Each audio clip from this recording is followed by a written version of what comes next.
todobaadkan waxaa marti ku ah Cumar Cabdirashiid Cali Sharmaarke oo ka tirsan aqalka sare horeyna u soo noqday 2 jeer ra'iisul wasaaraha Soomaaliya kusoo dhawo barnaamijka VO-da iyo xarunta London. ugu horeyn waxaan rabaa inaan su'aalo ka weydiiyo arrimaha la xiriira heshiiska Berbera iyo khilaafaadka hadda Carabta xoogiisa oo muujidin Soomaaliya oo saameyn badan ku yeeshay laakiin ugu horeyn heshiiska Berbera oo la socota Imaaraadku oo ka hadlay wuxuu farta ku fiiqay dawladii hore ee Soomaaliya in heshiiska ay wax ka ogeed arrintaas maxaa kala socotaa maalin hore oo aan sameey salaam alaykum salaam maalin hore waan ka hadlay wareysi dadkaas waxaan rabaa inaan cadeeyo mudan oo cadeeyo xukuumadii aniga aan wasaaraha ahaa ee hadda loo dhisay ugu dambeysay in anaga wax heshiisa haba yaraatee oo ama ha ahaato tan military ama ha ahaato tan ganacsi Berbera aan boosaasoota anaga wax heshiisa aan galnay haba yaraatee ma jiraan kulli ugu horeeyay uma hadli karo waxa uu hadli karo dadkii markaas mas'uuliyadda hayay laakiin loo dhisay anaga aan joogno wax heshiis aan la galnay haba yaraatee dowladda Imaaraadka ah ma jiraan marka waxaana waxa wanaagsan sideedoo inaysan habka hadda wax loo maareynayo ee xanta in dadku ay inta ka baxaan qoladii la siyaxatay iyo qoladii waxaan soo siiyay qoladii heshiiska gashay inta intee way cadiyeen qof wax qarin kara xawaalatay ama inkiri kara ama jid intee wax galaan qoladii la gashay in dawladda Imaaraadka si official ah tabawarsada ay ka wada hadlaan dowladda Soomaaliya wax heshiis ah oo hordhaca oo 2016 dhacay oo aad ka warhaysan miyaa jira ama dhaxmaray Soomaaliland iyo Imaaraadka ama dawladdaadii ay wax ka ogeed annaga dowladda ahaan teena ka hadli karaa wax heshiis oo dhaxmaray oo arrintaas ku saabsan xawaalatay ma jirin ama isfahan baa ahaatay wax isfahan ama heshiis annaga aan la galnay oo dhinacaas ma jirin heshiisyadan waxaan u maleynayaa in la siixay 2012 March markii anaga aan ka tagnay waa laga yaabaa wada hadalkeena tan oo ganacsi inay soo socotay ee 2016 laakiin hawa yaraatay xukuumad ahaan annagana noloma keenin wax gaar aan kala hadalno jiro isfahan isla gaarno jiro ilmana ahadee waana sheegay sida waxyaabaha dhan sharciyada loo mareeyay haddii qof kamid ah uu xataa arrintaas ay kala hadli lahaayeen waxay ahayd in golaha wasiirada la keeno laga wada hadlo halka sharciyan loo adees gareeyo barnaamijka la geeyo marka wax arrintaas ku saabsan hawa yaraatee shakhsiyan gaar ahaan xukuumad ahaan loo galay aniga rasuul hawa yaraatee dawladda hadda jirta ee uu hogaamiyo madaxweyne Maxamed Cabdullaahi Farmaajo wax ay heshiiskan kala socoto oo aad ogtahay miyaa jira ma ogi hortaan runtii dee qolay ayaga hadda waqtigii hadda yimaadeen ayaa badankooda la siixay heshiisyadan iyagana qolay u taala hadda in ay arrintaas ka galaan maaragtay baarlamaanku waa tii uu ka hadlay oo runtii yiri arrintaas waa sharci darro dee qolay baarlamaanka hadduu yiri madaxweynaha agtaala asaga hadda waxa laga rabaa inuu siixo ama baarlamaanku cisho maaragtay oo arrintaas ka hadlo laakiin annaga xukuumad ahaan labadii sano aan joogay haweenaatay heshiis aan galnay ama isfahan aan galnay oo arrimahaas ku saabsan ma jirto Cumar Cabdirashiid marka la eego rag adigu aad ka mid tahay oo siyaasiyiina waxaa marar badan lagu eedeeyaa inay horboodayaan oo ay taageerayaan dalal shisheeye sida Imaaraadka oo kale danaha iyo ujeedada ay leeyihiin ay tahay in aad fashilisaan dawladda hadda jirta arrintaas ma qabtaa niyo waxa yaab leh oo runtii arrimahan yaab leh waxa horta waxa sheegaya waa meediada yaa ka dambeeyay waxaan aragnay runtii dad dawlad ku jira oo yani meediada u isticmaalaya dad kale oo siyaasiyiin banaanka jirta arrintaas waxay keeni doontaa arrin fool xun weeye keeni doontana runtii in dhaqanka siyaasadeed ee dalkan 2012 ka hor waxaa dhaqanka ku jira midda kale tan meediada waxa loogu talagalay in xukuumadda markaas jirta ay sideedaba checkers oo ay waxa ka khaldamo waxa kale laakiin wali hadda ka hor ma dhicin in dad xukuumad ku jira ay u isticmaalaan meediada siyaasiyiin dawladda joogta ama lagu mashquulo siyaasi dawladda joogta of course waad ka hadlayna anaga siyaasiyiin nahay dalkan doorasho keenay kumeelgaana ka saarnay meel baan soo istaajinay ee doorasho ka dhacday dalka سؤال لأنك كده إن لجسيجي أنا مركز وحي خطر أما لب كنا ونكحلنا لكن هذا كهذا الشيء رأي قال ديوتين dee dhaqankii aan hadaayad aan sheegayo maalahooda ahaa may qofkii iga fikir duwan hala gaalaysiiyo yani al-shabaabka yani fikirkoodii oo kaleeto gaal inta laga dhigo yani hala taqooro meeshaan ma taalo sidoo waa xaraga la wada hayo waa siyaasadan marka waxyaabaha inta badan laga sheegay waxaad u aragtaa inay dacaayado aniga yihiin iyo dad kale waxa laga sheegaya waa dad iska dacaayada dad ayaa kharaj iyo juhdi ku bixinaya in ciyaal oo dhalinyaro ah oo runtii aan isleeyahay haddaan waxaan la gelin producta fiican lahayn ama website-yo aan hadda jirin oo jira oo runtii yani hadda noqday website-yo wixii qofkii uu maaragtay wax siiya wixii la qoraya runtii dalku waa ka wanaagsanaa inta aan waxaan qabaa mas-uuliyad journalism in wadankan dib loogu noqdo oo runtii arrintaas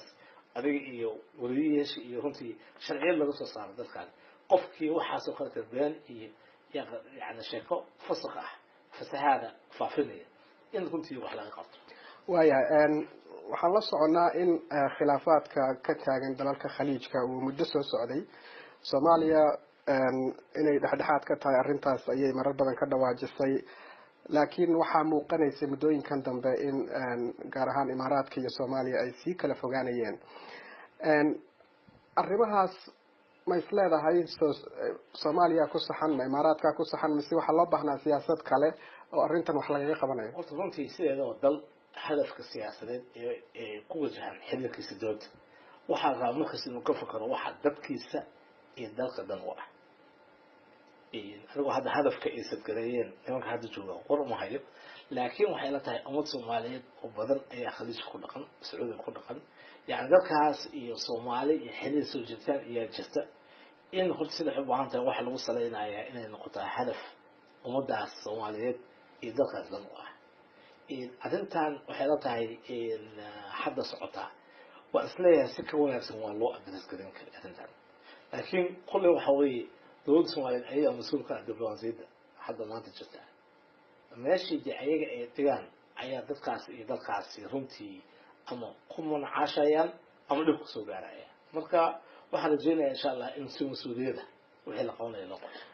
heshiiska berbera haddaan usoo noqdo dad badan oo soomaali ah waxay aada uga walwalsan yihiin in ethiopia ay heshiiska qayb ka tahay dareenkaaga waa sidee marka laga hadlayo heshiiskaas udhexeeya ethiopia iyo somaliland iyo imaaraadka horta arrintaan runtii inaan ka dhawaajiso ku farasan horta meeshan waxaa loo baahan yahay laba aan u kala saaro arrinta military ee hadda yani dhinaca militariga ah ee bayska ah arrintaas waa arrin u baahan sideeda in looga doodo annaga soomaaliya hadda ma joognaa platform aan base military waa arrin u baahan hadalkeeda iyo wada hadalkeeda يعني شرعيا سياسيا implications كودن أنا فينا أنت جناحسي محاها خصوصا أنت جناحسي أنا حاسس ليه أنت دكتور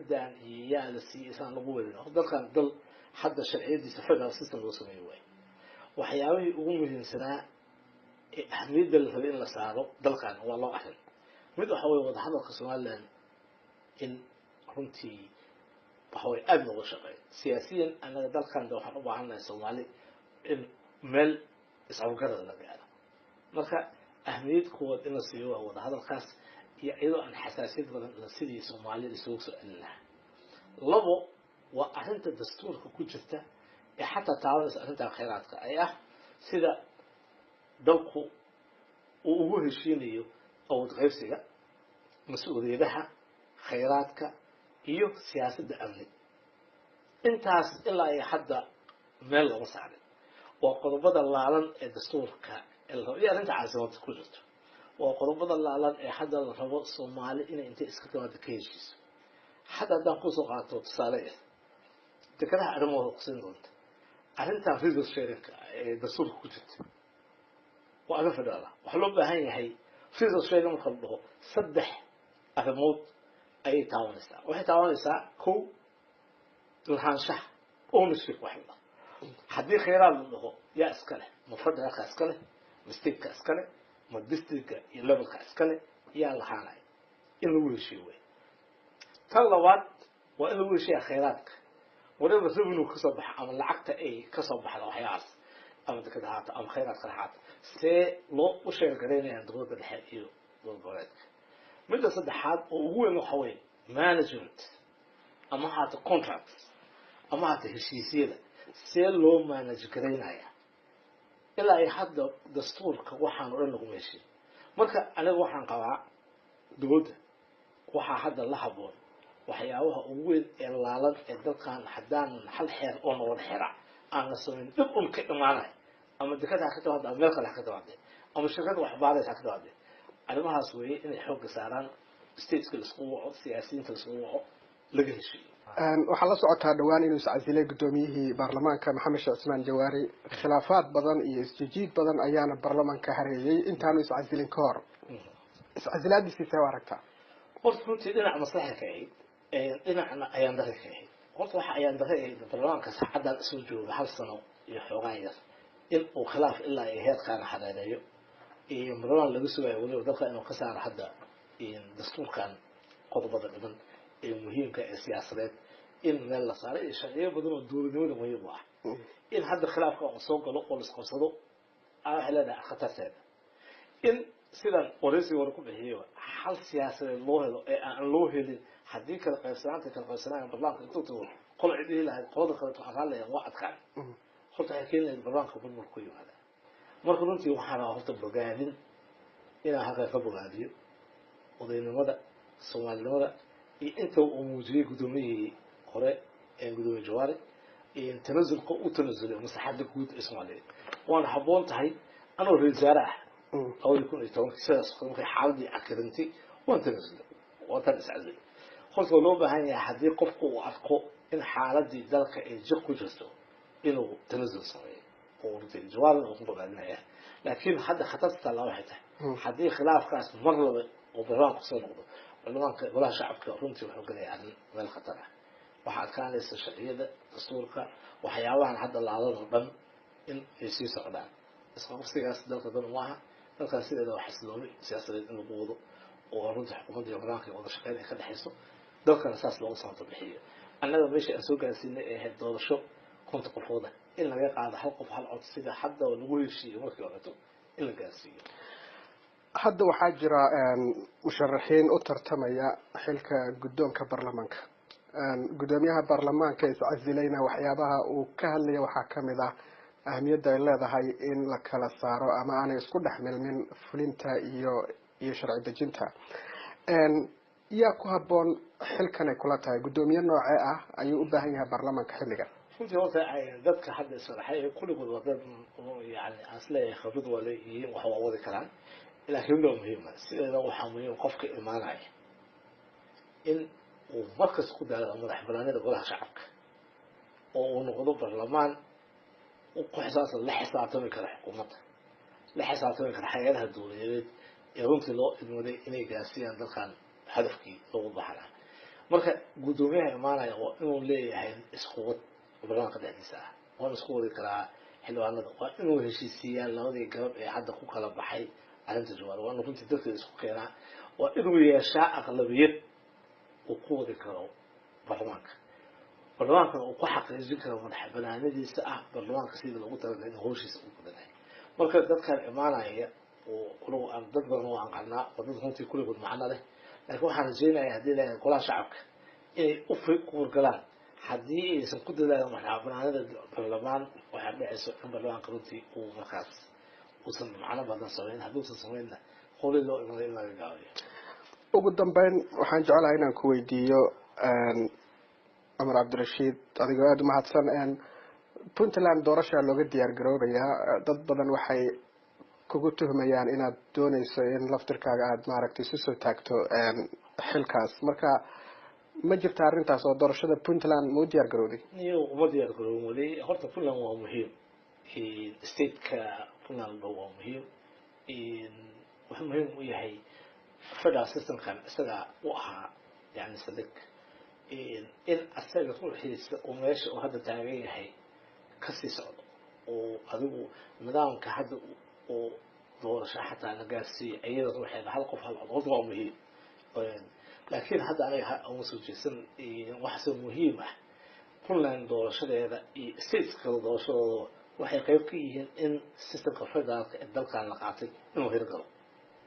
khatarta iyo muuqataa waxaa weeye حاجة داعدة لحاجة داعنا يا ستيتس iyo in nidaamkooda uu saxmo inay khatar ku keento hadalka iyo sii socodka geedi sii socodka arrimaha federaalka marka muhiim waaye walaalay shakhsiyan oo soo jeesan laakiin waa muhiim annagu dhan dadka siyaasadda inaan qaabno yani in ay ka hirgalaan doorashooyin fiican ee meeshaas runtii ku yimaado soo fiican aad iyo aad baa ugu mahadsantahay waqtiga intaas ayaan toddobaadkan kusoo gabagabeynayaa barnaamijka martida mikrofoonka oo aan ku wareysanayay cumar cabdirashiid cali sharmaarke oo ka tirsan aqalka sare horeyna oo ahaa ra-iisul wasaarihii soomaaliya inta mar kale aynu kulmi doono waa ridwaan xaajo idinle nabadgelyo